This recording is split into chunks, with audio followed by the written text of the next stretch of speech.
Hello, welcome you all guys in GK bit. तो आज जो हम लोग पढ़ने वाले हैं वो क्लास 11th को शुरू करने वाले हैं, जिसमें कि अपना जो सबसे पहला चैप्टर क्लास 11th का है, राइट, वो है आपका some basic concept of chemistry.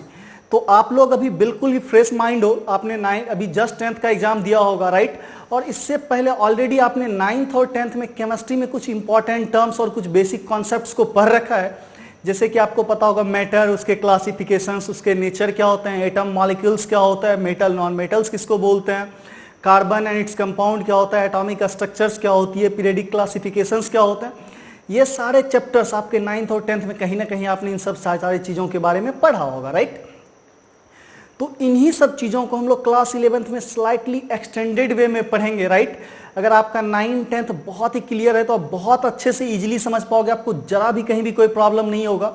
अगर स्टिल आपको 9, 10th में कुछ प्रॉब्लम रहा है, फिर भी आप इन चीज़ों को ध्यान से देखिए। हम लोग इन बेसिक कॉन्सेप्ट को बिल्कुल जीरो लेवल से लेके हाई स्टैंडर्ड IIT लेवल तक ले जाएंगे चीज़ों को, बट अपने सबसे पहले बेसिक कॉन्सेप्ट क्लियर होने चाहिए। तो सबसे जो पहला चैप्टर ही नाम है आपका some basic concept of chemistry class 11th का, राइट। तो इसके अंदर जो सबसे पहला इंपॉर्टेंट चीज है वो है आपका मैटर। मैटर को समझना, राइट। तो इंटायर यूनिवर्स में किस तरह के मैटर्स होते हैं, तो सबसे पहले आप ये समझिए कि मैटर कहते किसको है। If you talk about the matter, तो आप ऑलरेडी इसका डिफिनेशन जानते हो, एनीथिंग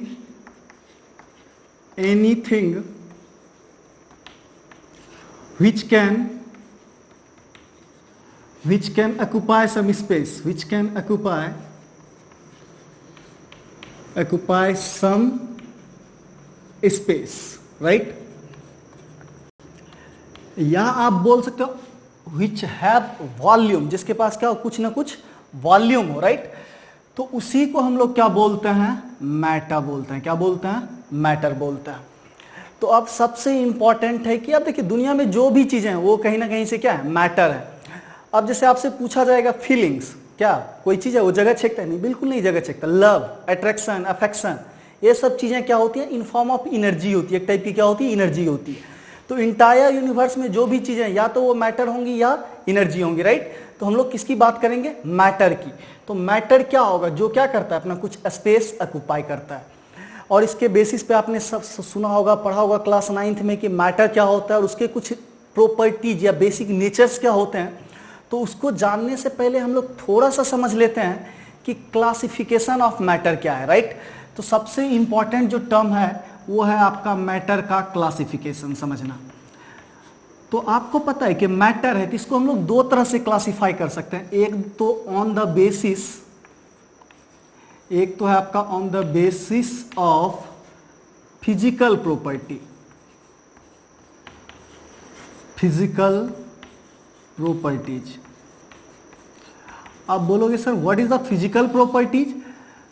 तो फिजिकल प्रॉपर्टी वो होता है जिसको आप मेजर कर सकते हो, जिसको आप ऑब्जर्व कर सकते हो, वो सारे प्रॉपर्टीज क्या होते हैं, फिजिकल प्रॉपर्टीज होते हैं। और दूसरा क्लासिफिकेशन होता है on the basis of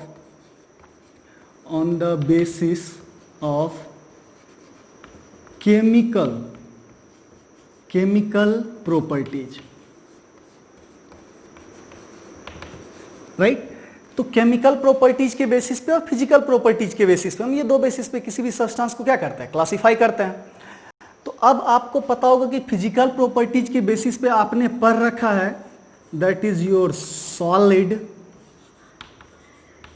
liquid and gases. क्या होता है, सॉलिड होता है, लिक्विड होता है और गैस होता है। अब आपको पता है कि अगर हम शेप की बात करें तो शेप इसका क्या होता है, फिक्स्ड होता है। जब लिक्विड का या गैस का शेप फिक्स्ड नहीं होता है। बट अगर हम बात करें वॉल्यूम की, राइट, क्योंकि वॉल्यूम पता है क्या है, किसी मैटर का बेसिक प्रॉपर्टीज है। जब तक किसी में वॉल्यूम नहीं रहेगा वो मैटर नहीं कहलाएगा। दैट मीन्स अगर वो जगह नहीं छेक रहा तो मैटर नहीं कहलाएगा, राइट। तो सॉलिड का क्या होता है, ये भी फिक्स होता है। दैट मीन्स वॉल्यूम भी क्या होता है, फिक्स होता है, एज वेल एज लिक्विड का भी वॉल्यूम फिक्स होता है। बट गैसेस का वॉल्यूम फिक्स होता है। दैट मीन्स गैस के अंदर कुछ भी चीज फिक्स नहीं होता है, जबकि सॉलिड के अंदर क्या होता है, उसके शेप और वॉल्यूम दोनों फिक्स्ड होते हैं। जबकि लिक्विड में शेप तो फिक्स नहीं होता है, राइट, वो जिस बर्तन में रखोगे उसी शेप में चला जाता है। जबकि उसका वॉल्यूम क्या होता है, वो ऑलवेज ही फिक्स रहता है। इन 3 के अलावे आपने 2 और चीजों के बारे में पढ़ा होगा, जिसको हम लोग क्या बोलते हैं, स्टेट जो है 5th और 4th और 5th स्टेट।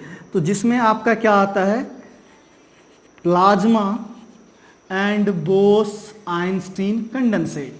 क्या होता है, प्लाज्मा और बोस-आइंस्टीन कंडेंसेट। तो प्लाज्मा को बस एक ही टर्म से ध्यान रखिएगा, ये क्या होता है, आयनाइज्ड गैस होता है, राइट। ये क्या होता है, आयनाइज्ड गैस होता है। जैसे आपके पास स्टार्स है, जितना भी आप रात में देखते हो स्टार्स है या आपका सन है, this all are the plasma. क्या होता है, प्लाज्मा से बना होता है। और बोस-आइंस्टीन कंडेंसेट क्या होता है कि जब किसी गैसेस को लगभग आप क्लोज टू 0 केल्विन के आसपास लेके चले जाओ, कहां चले जाओ, 0 केल्विन के आसपास, तो मोस्टली पार्टिकल का मूवमेंट क्या होता है, रुक जाता है। इवन गैसेस मॉलिक्यूल्स भी मूव करने क्या हो जाता है, बंद कर देते हैं। उसी स्टेट को क्या बोला जाता है, बोस-आइंस्टीन कंडेंसेट। अगेन आपके क्लास 11th और 12th में प्लाज्मा और बोस-आइंस्टीन कंडेंसेट के बारे में नहीं पढ़ना है, तो हम लोग इसके बारे में उतना डिटेल्स में नहीं जाएंगे।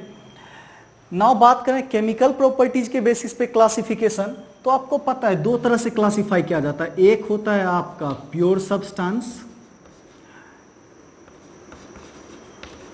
और दूसरा जो आपका होता है that is your impure substance. क्या होता है, इम्प्योर सब्सटेंस। इसी इम्प्योर सब्सटेंस को हम लोग क्या बोलते हैं, मिक्सचर। क्या बोलते हैं, मिक्सचर बोलते हैं, राइट। तो ऑलरेडी आपने इससे पहले भी क्लासिफिकेशन पढ़ा होगा, राइट, कि जो केमिकल बेसिस पे उसको हम 3 तरह से क्लासिफाई करते हैं। कौन कौन सा, एलिमेंट, कंपाउंड एंड मिक्सचर। क्या बोलते हैं, एलिमेंट, कंपाउंड एंड मिक्सचर। तो पता है कि आपको जो इम्प्योर सब्सटेंस है उसी को हम लोग मिक्सचर बोलते हैं, जबकि प्योर सब्सटेंस के अंदर क्या आता है, 2 चीज, एक आपका एलिमेंट और दूसरा कंपाउंड, राइट। तो प्योर सब्सटेंस के अंदर क्या होता है, एलिमेंट एंड कंपाउंड्स को हम लोग प्योर सब्सटेंस बोलते हैं, क्योंकि ये एक ही तरह के मैटर से मिलकर बना होता है। क्या होता है, एक ही तरह के मैटर से मिलकर बना होता है। जबकि इम्प्योर सब्सटेंस क्या होता है कि अलग अलग तरह की चीजों को किसी भी रेशियो में मिला दो तो उसको क्या बोलोगे, मिक्सचर, राइट। अब नाउ बात करें एलिमेंट्स की, तो एलिमेंट्स को भी आप 3 तरह से क्लासिफाई करते हो। कौन कौन सा, एक होता है आपका मेटल्स, दूसरा होता है non metals, right, non metals, और थर्ड जो होता है एलिमेंट में दैट इज योर मेटेलॉइड्स। क्या होता है,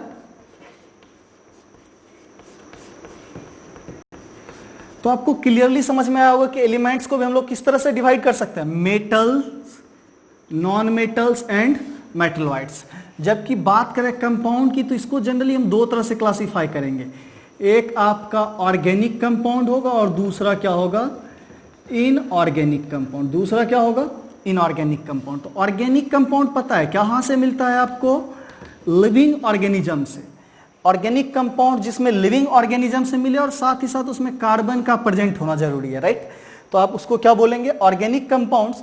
और नॉन लिविंग या कार्बन के अलावा और भी जो भी कंपाउंड फॉर्म होते हैं उसको हम लोग क्या बोलते हैं, इनऑर्गेनिक कंपाउंड्स। तो अगेन एक बार हम रिपीट करते हैं कि राइट, फिजिकल प्रॉपर्टीज के बेसिस पे सब्सटेंस को कितने पार्ट में डिवाइड किया गया, सॉलिड, लिक्विड एंड गैसेस। उसके अलावा 2 और स्टेट है जिसके बारे में अभी हमें नहीं पढ़ना। तो solid, liquid and gases already आप जानते हो, आपने क्लास 9th में पढ़ रखा है। नाउ केमिकल प्रॉपर्टीज के बेसिस पे अगर हम क्लासिफिकेशन की बात करें तो 2 तरह से क्लासिफाई करते हैं, pure substance and impure substance. जहां प्योर सब्सटेंस के अंदर एलिमेंट्स एंड कंपाउंड्स आते हैं, जबकि इम्प्योर सब्सटेंस के अंदर क्या आता है, मिक्सचर आता है।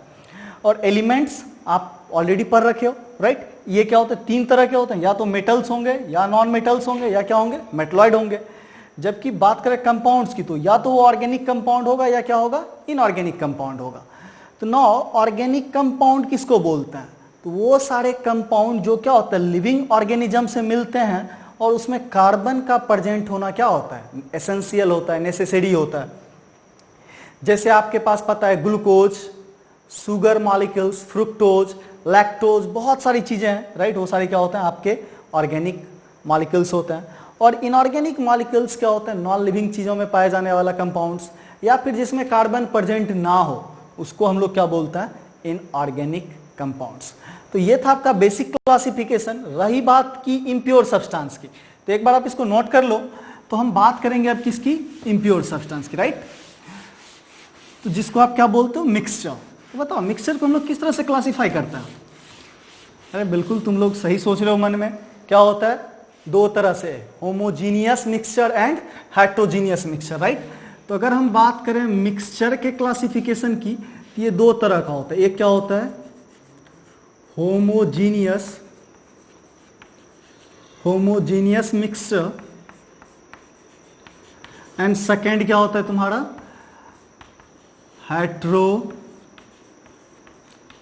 हेट्रोजीनियस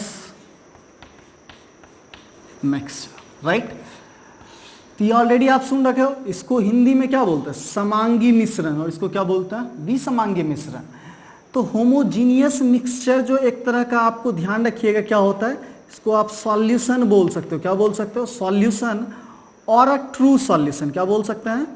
सॉल्यूशन और अ ट्रू सॉल्यूशन, राइट। तो आपको पता है सॉल्यूशन अगेन क्या होता है? सॉल्यूट प्लस सॉल्वेंट मिलके क्या बनाता है? सॉल्यूशन बनाता है। अब होमोजीनियस मिक्सचर क्या होगा कि जैसे आप क्या करते हो कि शुगर ले लेते हो और इसको किस में मिला देते हो? वाटर में। क्या बोलते हो? वाटर में। तो आपको पता है कि ये थ्रू आउट एक जैसा दिखेगा। ऐसा नहीं कि नीचे आपको ज़्यादा पानी रहेगा, ऊपर पे चीनी ज़्यादा रहेगा, नीचे चीनी ज़्यादा रहेगा, ऊपर। ये क्या होगा? इंटायर ग्लास में या जिस भी आप इसको जार में मिक्स करोगे, थ्रू आउट आपको देखने में क्या लगेगा? एक जैसा लगेगा, राइट। इसमें कोई भी डिफरेंसेस नहीं आएंगे, आपको थ्रू आउट एक जैसा मिक्सचर मिलेगा। कहीं से भी उठाओ एक जैसा टेस्ट आएगा। तो उसको क्या बोलते हैं? Homogeneous mixture, right. और इसको होमोजीनियस मिक्सचर को आप क्या बोल सकते हो? सॉल्यूशन। क्या बोल सकते हो? सॉल्यूशन। रही बात हेट्रोजीनियस मिक्सचर की, तो इसमें क्या होता है कि जब भी दो चीज़ों को मिलाते हैं तो वो थ्रू आउट एक जैसा नहीं होता। मान लो यहाँ नीचे क्या होगा? कुछ ज़्यादा गाढ़ा हो गया है, कुछ अलग तरह का, ऊपर पे कुछ और लाइट हो जाएगा। इस तरह का मिक्सचर क्या कहलाता है? Heterogeneous mixture, right. तो ये आपको क्लियरली समझ में आ गया है। हेट्रोजीनियस क्या होगा? थ्रू आउट एक जैसा नहीं रहेगा, कहीं कहीं ना उसमें क्या होंगे? चेंजेस आएंगे। अब हेट्रोजीनियस मिक्सचर के अंदर जो होता है, इसको दो तरह से, मान ली दो तरह के सब्सटेंस पाए जाते हैं। एक होता है आपको कोलोइड्स और दूसरा होता है सस्पेंशन। एक होता है आपका कोलोइड और दूसरा क्या होता है? सस्पेंशन। तो कोलोइड का बेसिक एग्जांपल आपको याद होगा, राइट। जैसे कि आप क्या ले लेते हो? मिल्क, या फिर आप ले लेते हो सपोज दैट ब्लड। तो ये सब क्या होता है कि जब ये फ्रेश मिल्क रहेगा तो आपको लगेगा कि ये होमोजीनियस जैसा ही दिख रहा है, बट आफ्टर सम टाइम्स आपको पता है कि क्रीम क्या होता है? ऊपर चला आता है मिल्क का, बाकी नीचे। तो इस तरह से चेंजेस उसमें कहीं ना कहीं इनिशियली वो आपको एक जैसा लगेगा कि होमोजीनियस है, बट एक्चुअली में ये होता क्या है? हेट्रोजीनियस है, राइट। तो दैट इज अ कोलोइड। तो इसके अंदर दो एग्जाम्पल जरूर याद रखिएगा, मिल्क एंड ब्लड। और लास्ट जो है सस्पेंशन, इसमें पार्टिकल साइज क्या होता है? बहुत ही बड़ा होता है, राइट। अगर मान लो ए और बी को हम मिक्स्ड कर रहे हैं, राइट, और मान लो ए अपना क्या है? सॉल्यूट है। क्या है? सॉल्यूट। तो अब इस केस में क्या होगा? अगर सॉल्यूट के पार्टिकल का साइज 10 एंगस्ट्रम से कम है, 10 एंगस्ट्रम, आपको एंगस्ट्रम पता होगा कि 1 एंगस्ट्रम को हम लोग बोलते हैं 10⁻⁻10 मीटर। और ये जनरली आपका क्या होता है? साइज ऑफ एटम्स और मॉलिक्यूल्स, राइट। तो ये जनरली एक बहुत ही अलग से कॉन्सेप्चुअल पॉइंट है, याद रखिएगा। जो एंगस्ट्रम के रेंज में होता है 1, 2, 2.5, 1.7, ये कुछ ना कुछ एंगस्ट्रम दिया है। दैट मीन्स ये एटम के साइज की बात कर रहे हैं, राइट। तो एटम का जो जनरली साइज होता है वो आपको ½ एंगस्ट्रम से लेके 2.5 एंगस्ट्रम के बीच में ही रहता है। तो मोस्टली मॉलिक्यूल्स वगैरह या जो सॉल्यूट का साइज है या एटम्स का साइज है वो क्या होगा? 1 एंगस्ट्रम के ही रेंज में रहता है। तो अगर पार्टिकल का साइज लेस देन 10 एंगस्ट्रम है, 10 एंगस्ट्रम से अगर पार्टिकल का साइज क्या है? रेडियस छोटा है, तब वो आपका क्या कहलाएगा? सॉल्यूशन कहलाएगा, राइट। लेकिन अगर आपका 10 एंगस्ट्रम से लेके 1000 एंगस्ट्रम के बीच में पार्टिकल का साइज होता है, तब उसको हम लोग क्या बोलते हैं? कोलोइड्स बोलते हैं। क्या बोलते हैं? कोलोइड्स बोलते हैं। और रही बात सस्पेंशन की, तो जब पार्टिकल का रेडियस ग्रेटर देन 1000 एंगस्ट्रम से हो जाए, दैट मीन्स 1000 एंगस्ट्रम से ज्यादा हो जाए, तब उसको क्या बोलते हैं? सस्पेंशन बोलते हैं। तो अगेन आपको पता होगा जो आपका मिक्सचर है उसमें 3 तरह के से क्लासिफाई किया, एक सॉल्यूशन, एक कोलोइड और एक आपका क्या? सस्पेंशन। तो 10 एंगस्ट्रम से अगर पार्टिकल का साइज छोटा है तो सॉल्यूशन कहलाएगा। दैट मीन्स सॉल्यूट का साइज छोटा है तो सॉल्यूशन कहलाएगा, वो थ्रू आउट एक जैसा आपको दिखेगा। लेकिन जैसे 10 एंगस्ट्रम से लेके 1000 एंगस्ट्रम के बीच में अगर पार्टिकल का साइज आता है तब उसको हम लोग क्या बोलते हैं, कॉलॉइड्स। इसका एग्जांपल भी याद होगा आपको, मिल्क एंड ब्लड्स, राइट। और रही बात सस्पेंशन की, तो जब पार्टिकल साइज क्या हो जाए, greater than 1000 angstrom, that means even ये आपको इसमें सस्पेंशन के केस में क्या होता है, नेकेड आई से पार्टिकल विजिबल हो जाते हैं उसके अंदर, मिक्सचर के अंदर, राइट, सेपरेटली, तब उसको हम लोग क्या बोलते हैं, सस्पेंशन बोलते हैं। क्या बोलते हैं, जैसे अब आप क्या है कि सैंड उठाओ और एक ग्लास पानी में डाल दो, तो सैंड का पार्टिकल है वो आपको ग्लास में दिखेगा नेकेड आई से, राइट, ऐसे बगैर चश्मा माइक्रोस्कोप के। तो that means in that case that is a suspension. अगर आपको पार्टिकल साइज बिल्कुल नेग्लिजिबल है, नहीं दिख रहा है और वो 10 एंगस्ट्रम से छोटा है, तो वो क्या कहलाएगा, सॉल्यूशन।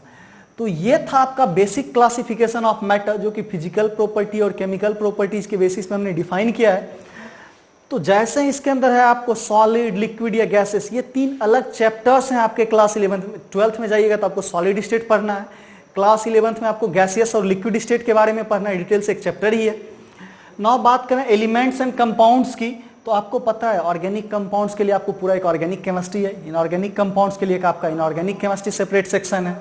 रही बात metals, non metals and metalloid की, तो आपको मोस्टली जो इंटायर पीरियोडिक टेबल में मोस्ट ऑफ द एलिमेंट के बारे में आपको स्टडी करना है, तो वहाँ पे आपको अच्छे से समझना पड़ेगा कि मेटल्स क्या होता है, नॉन मेटल्स क्या होता है, मेटलॉइड्स क्या होते हैं।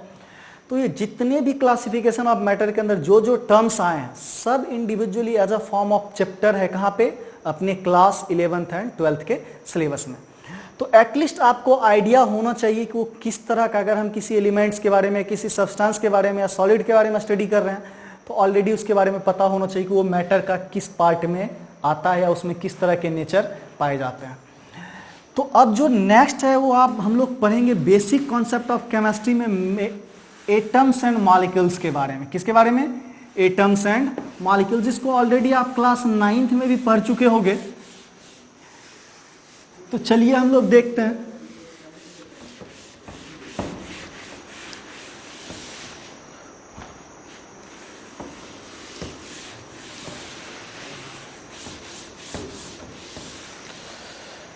तो अब देखिए, जो सबसे पहला इंपॉर्टेंट पॉइंट है वो है आपका एटम। तो गाइज एटम का नाम ऑलरेडी आपने पढ़ रखा होगा, राइट, कि एटम किसको बोलता है, जिसको आप फर्दर डिवाइड नहीं कर सकते या जिसको आप ब्रेक नहीं कर सकते, वो आपका क्या कहलाता है, एटम कहलाता है, राइट। क्या होता है, जिसको हम लोग फर्दर डिवाइड नहीं कर सकते, वो क्या होता है, एटम। तो ये देखो एक ग्रीक वर्ड से मिलके बना है, जिसका पूरा मतलब होता है ए प्लस टोमियो। तो टोमियो मीन्स मतलब होता है टू बी कट। क्या होता है, टू बी कट। और ए मतलब होता है नॉट। तो दैट मीन्स जिसको हम लोग डिवाइड नहीं कर सकते हैं, राइट, जिसको हम काट नहीं सकते हैं, सेपरेट नहीं कर सकते हैं, उसको क्या बोलते हैं, एटम बोलते हैं, राइट। बहुत ही सिंपल है, हम लोग एटम किसको बोलते हैं। तो आपने पढ़ रखा होगा 1808 में लगभग क्या आया था, डाल्टन का एक थ्योरी आया था कि एटम्स के रिगार्डिंग, कि एटम्स क्या होता है या उसको हम लोग कैसे डिवाइड करते हैं। तो चलिए हम लोग देखते हैं डाल्टन्स एटॉमिक थ्योरी। तो नेक्स्ट अपना क्या टॉपिक होगा, डाल्टन्स एटॉमिक थ्योरी। इसके अंदर चलिए लिखते हैं डाल्टन्स एटॉमिक थ्योरी, राइट। तो डाल्टन एटॉमिक थ्योरी के कुछ इंपॉर्टेंट पॉइंट्स हैं जिसको हम लोग नोट करेंगे। तो सबसे पहला जो पॉइंट है वो क्या होता है, atoms are non divisible. Atom को आप डिवाइड नहीं कर सकते। तो जो सबसे पहला पॉइंट है वो क्या है, एटम्स आर नॉट डिविजिबल। तो ये क्लियर है पहला पॉइंट कि एटम को हम लोग, राइट, एटम का डिफिनेशन से ही आपको पता है, जिसको हम लोग डिवाइड नहीं कर सकते उसी को क्या बोलते हैं, एटम बोलते हैं, राइट। तो जो सबसे पहला पॉइंट डाल्टन ने बताया था वो क्या बताया था, एटम्स आर नॉट डिविजिबल। अब जो दूसरा पॉइंट डाल्टन के एटॉमिक थ्योरी का था कि atoms of an element, atoms of an element, that means किसी भी एलिमेंट का अगर हम एटम्स लेते हैं तो वो क्या होता है, are like. Are like, like मतलब क्या होता है कि हर तरह से एक जैसा है। लाइक मतलब क्या होगा, हर तरह से वो एक जैसा, राइट। दैट मीन्स किसी भी एलिमेंट का आप एटम उठा लो, हर तरह से क्या होगा, सेम होगा। जैसे आप पता है कि ऑक्सीजन का एक एटम उठाएंगे तो ऑक्सीजन का आप कितना भी एटम ले लो सबके सब क्या होंगे, बिल्कुल एक जैसे होंगे। या हाइड्रोजन एलिमेंट का कोई एक एटम उठा लें तो वो भी क्या होगा, तो हाइड्रोजन एलिमेंट का जितना भी एटम होगा वो क्या होगा, सेम होगा। या सपोज दैट आप क्या लेते हो, नाइट्रोजन एलिमेंट लेते हो, नाइट्रोजन एलिमेंट में भी बहुत सारे नाइट्रोजन के एटम्स होंगे, तो वो क्या होगा, थ्रू आउट एक जैसा होगा। तो ये क्या क्या डिफाइन किया गया कि एटम्स ऑफ एन एलिमेंट, किसी भी एलिमेंट का जो भी एटम होगा वो क्या होगा, एक जैसा होगा।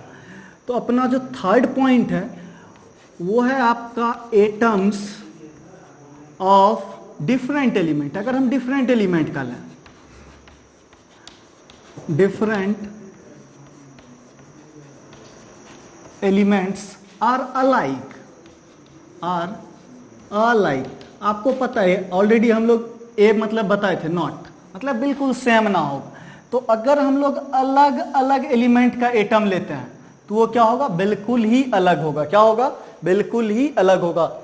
कि दैट मीन्स एक हम कार्बन का आइटम ले लेते हैं, एक नाइट्रोजन का आइटम ले लेते हैं, एक ऑक्सीजन का आइटम ले लेते हैं, एक फ्लोरीन का आइटम ले लेते हैं, सब आइटम क्या होंगे, एक दूसरे से बिल्कुल ही डिफरेंट होंगे, राइट। तो that is our third point. तो अगर हम बात करें ना फोर्थ पॉइंट की, जो किसी भी केमिकल रिएक्शन में पार्टिसिपेट करता है उसी को हम लोग क्या बोलते हैं, एटम्स बोलते हैं, right. That means atoms can participate in a chemical reaction to form a molecule, right.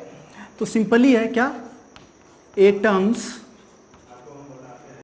Participate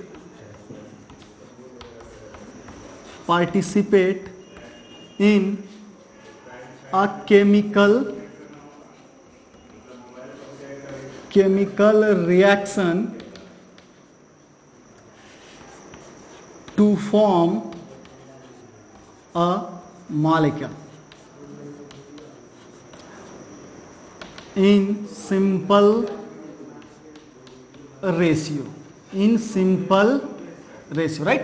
तो इट इज सिंपल कि आपको क्या होगा, अलग अलग एटम्स क्या होंगे, कंबाइन होंगे। सपोज दैट कोई एटम ए है और दूसरा एटम क्या है, बी है। तो सपोज दैट ए का 2 एटम और बी का 3 एटम कंबाइन हुआ, वो क्या बनाएगा, A2B3 नाम का कोई एक रैंडम मॉलिक्यूल बनाएगा, राइट। तो आप कभी भी ऐसा नहीं देख सकते हो कि ए है 1/2 है और बी आपका क्या है 3 है। यहाँ कभी भी किसी भी मॉलिक्यूल के अंदर ये फ्रैक्शनल नंबर नहीं हो सकता, ये किन्होंने बताया था, क्योंकि आपको पहले ही पॉइंट्स पे पता है कि एटम को तो हम आधा पौने कर नहीं सकते हैं, दैट मीन्स डिवाइड तो कर नहीं सकते। दैट मीन्स वो ऑलवेज क्या होगा, एक सिंपल रेशियो में कंबाइन होकर क्या होगा, पार्टिसिपेट करेगा और मॉलिक्यूल्स का फॉर्मेशन करेगा, राइट।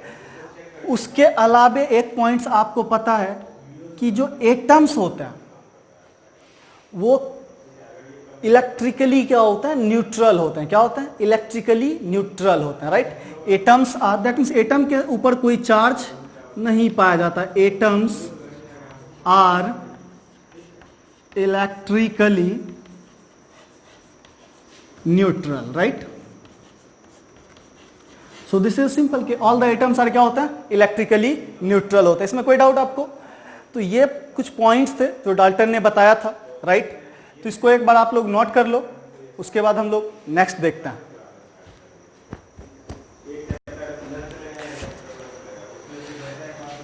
तो इन सारे पॉइंट्स को क्या बताया था, डाल्टन ने बताया था। अब इसमें कुछ डिमेरिट्स भी हैं जो फर्दर इन सारे पॉइंट्स को गलत बताया गया।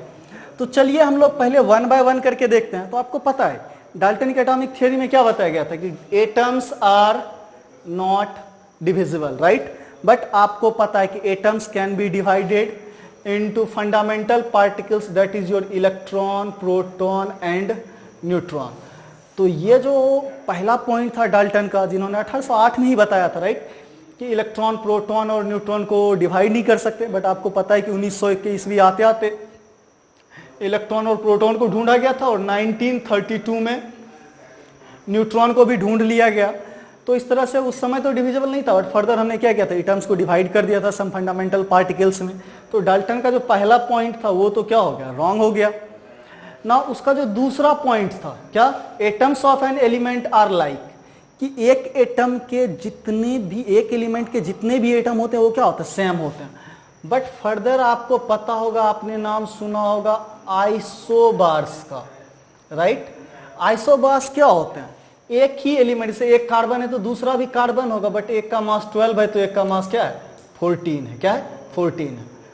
तो ये दोनों क्या कहलाएंगे, आइसोबार्स कहलाएंगे। तो वो बिल्कुल भी सेम नहीं है, एक का मास 12 है तो एक का मास 14 है। दैट मीन्स ये जो उन्होंने बताया था कि किसी एक एलिमेंट का सारा एटम्स क्या होगा, एक जैसा होगा, वो क्या हो गया, गलत हो गया। फिर दूसरा उन्होंने क्या बताया था कि atoms of different element are alike, अलग अलग अगर एलिमेंट के एटम लेते हैं तो वो क्या होंगे, बिल्कुल एक दूसरे से अलग होंगे। बट हमें पता है कि कार्बन का कुछ एलिमेंट का मास 14 होता है, एज वेल एज नाइट्रोजन के मोस्ट ऑफ द एलिमेंट का मास क्या होता है, 14 होता है। तो यहां ये दोनों क्या अलग अलग एलिमेंट के एटम है, बट फिर भी वो क्या है, सेम है। तो इसी को हम लोग क्या बोलते हैं, आइसोबार्स। क्या सॉरी क्या बोलते हैं, सॉरी गाइस, तो दिस इज योर आइसोटॉप्स। तो इसको आप क्या बोलते हो, आइसोटॉप्स, और इसको हम लोग क्या बोलते हैं, आइसोबार्स, राइट। तो आइसोटॉप्स और आइसोबार्स के बारे में आपने क्लास 9th में ही पढ़ रखा है। नाउ जो दूसरा पॉइंट था वो तो गलत हुआ ही हुआ, आइसोबार्स की वजह से तीसरा पॉइंट भी गलत हो गया। नाउ फोर्थ पॉइंट क्या, atoms participate in a chemical reaction to form a molecule in a simple ratio. तो सिंपल रेशियो के जो भी मॉलिक्यूल्स होते हैं उसको हम लोग बोलते हैं स्टैक्योमेट्रिक मॉलिक्यूल्स। क्या बोलते हैं, शॉर्ट में SC, स्टैक्योमेट्रिक मॉलिक्यूल्स। बट कुछ ऐसे भी मॉलिक्यूल्स हैं जो फ्रैक्शनल अमाउंट में पाए जाते हैं। आप पढ़ोगे सॉलिड स्टेट में जब जाओगे डिटेल्स में हायर क्लासेस में, या इवन आप अगर आप जेई के क्वेश्चंस जब सॉल्व करोगे तो वहां कुछ ऐसे मॉलिक्यूल्स आपको देखने को मिलेंगे जहां पे क्या होता है, ये रेशियो फ्रैक्शनल होता है। तो जैसे एक एग्जांपल मैं आपको बता रहा हूं, सपोज दैट Fe 0.950 इस तरह का कहीं लिखा हुआ है, तो दैट मीन्स ये फेरस क्या फ्रैक्शनल है। तो एक्चुअली आइटम कभी भी फ्रैक्शनल अमाउंट में नहीं रहता। एक कोई सॉलिड स्टेट है जिसके अंदर सपोज दैट 100 ऑक्सीजन एटम है और आपको जो है 95 फेरस एटम है, तो इस केस में रेशियो हम लोग यही बोलते हैं। और इस तरह के कंपाउंड को शॉर्ट में NSC बोला जाता है, नॉन स्टैक्योमेट्रिक कंपाउंड। तो पूरा नाम क्या हो जाएगा, नॉन STOICHIO, और उसके बाद आपको पता है METRIC। तो नॉन स्टैक्योमेट्रिक कंपाउंड्स क्या बोलते हैं, नॉन स्टैक्योमेट्रिक कंपाउंड्स। तो इस तरह से आपको बहुत ही क्लियर है। अब ना क्या है, atoms are electrically neutral. Atoms क्या होते हैं, इलेक्ट्रिकली न्यूट्रल होते हैं, बट ऐसा नहीं है। हर एक एटम्स, अगर इंटायर एटम की बात करें तो वो क्या होगा, इलेक्ट्रिकली न्यूट्रल होगा। बट कभी भी एटम्स मोस्ट ऑफ द वो क्या होता है, कंपाउंड के फॉर्म में पाया जाता है। जैसे आपका कहीं ऐसा नहीं मिलेगा ये सेपरेट ऑक्सीजन है, अगर ये सेपरेट ऑक्सीजन है तो मोस्ट ऑफ द टाइम इस पे क्या होगा, 2- का चार्ज मिलेगा इन द सॉल्यूशन। या सोडियम फ्री स्टेट में है तो वो क्या होगा, Na+ स्टेट में होगा। तो इस तरह से देखते हैं कि नेचुरल स्टेट में जो मोस्ट ऑफ द एलिमेंट है वो किसी ना किसी क्या होता है, आयनाइज्ड फॉर्म में होता है। क्या रहता है, किसी न किसी कंपाउंड के फॉर्म में, आयनाइज्ड या चार्ज के फॉर्म में रहता है। और फर्दर आपको पता है कि एटम को इजीली आयनाइज्ड किया भी जा सकता है, तो उस पर क्या होता है, चार्ज डेवलप होते हैं। तो जो डाल्टन के all of the most point थे वो सारे कहीं ना कहीं आगे जाके क्या हो गए, गलत हो गए। तो एक बार मैं फिर से रिपीट करता हूं, एटम्स आर नॉट डिविजिबल, पहला पॉइंट। दूसरा क्या था, atoms of an element are like, that means किसी एक एलिमेंट के सारे एटम बिल्कुल ही एक जैसे होंगे, जो कि पता है गलत हो गया, क्योंकि वो आइसोटॉप्स, कार्बन का एक एलिमेंट है जिसका मास 14 है और दूसरा का क्या है 12 है। तो इसको हम लोग क्या बोलते हैं, आइसोटॉप्स बोलते हैं। आइसोटॉप्स की वजह से इसका दूसरा पॉइंट भी गलत हो गया। तीसरा पॉइंट क्या था कि अगर अलग अलग एलिमेंट के एटम लेंगे तो कंप्लीटली अलग होगा, बट ऐसा होता है क्या, नहीं होता है। तुम्हें पता है आइसोबार्स के बारे में, कार्बन का मास 14 भी होता है और नाइट्रोजन के भी कुछ एलिमेंट होते हैं, एटम होते हैं जिसका मास क्या होता है 14 होता है। तो दोनों का मास तो सेम है। और एक गाइस मैं बता दे रहा हूँ, उस समय तक एटॉमिक नंबर के बारे में लोगों को जानकारी नहीं थी। तो एटॉमिक नंबर के बारे में लोगों को पता चला था 1912 में, जब आपको पता होगा हेनरी मोसले ने एक्सपेरिमेंट किया था, जो मॉडर्न पीरियडिक टेबल का बेसिस है, जो एटॉमिक नंबर पे बना है। तो जिस समय इसकी ये मैं बातें कर रहा हूँ उस समय लोगों को एटॉमिक नंबर के बारे में नहीं पता था, सिर्फ मास के बारे में पता था। तो लोग मास से ही पता लगाते थे कि दोनों 14 है मतलब क्या है, दोनों का मास सेम है मतलब एक जैसा है। यहाँ 12 और 14 है, भले ही कार्बन हो, दोनों सबका बिहेवियर एक जैसा होगा, बट मास अलग है, तो लोग इसको क्या करते थे, डिफरेंटली ट्रीट करते थे। नाउ कमिंग टू द अपना जो ये फोर्थ पॉइंट है, कि आपको पता है कि मोस्ट ऑफ द, बिल्कुल सही है, 99.99% कंपाउंड क्या होगा, स्टैक्योमेट्रिक कंपाउंड ही होगा। ये सिंपल रेशियो में होंगे, फ्रैक्शनल नहीं देखने को मिलेंगे। But there is a some compound of a transition metal, ये भी मैं बता दे रहा हूँ, ट्रांजिशन मेटल, राइट, जिसमें आपको क्या scandium, titanium, vanadium, chromium, manganese, ferrous, cobalt, nickel, copper, zinc, silver, gold, platinum, molybdenum, titanium, बहुत सारे टंगस्टन, बहुत सारे ऐसे डी ब्लॉक के एलिमेंट्स हैं जो इन फ्रैक्शनल फॉर्म में रहते हैं, नॉन स्टोइकियोमेट्रिक फॉर्म में रहते हैं, राइट।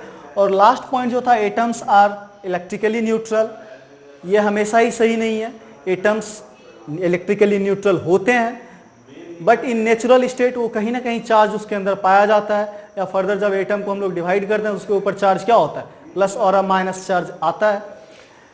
तो इसको हम कंप्लीटली, इस चीज़ों का जो पहली बार पता लगाया था इसके बारे में भी मैं बता देता हूँ। 1832 में 1832 रदरफोर्ड ने, राइट, बताया था कि किसी ना किसी एटम के ऊपर क्या होता है, चार्ज तो होता ही है। उस चार्ज को फर्दर डिस्कवर किया गया था, जिसके बाद आपको इलेक्ट्रॉन, प्रोटॉन और न्यूट्रॉन मिला। सो this is all together part of atomic structure, तो हम लोग वहां पे जरूर डिस्कस करेंगे। तो फिलहाल अभी अपना पार्ट क्या था, Dalton's atomic theory and their demerits. तो डिमेरिट्स गाइस सोचते हैं तुम अपने मन से लिख सकते हो विथ एग्जांपल्स, कि क्लियरली आप लिख पाओगे।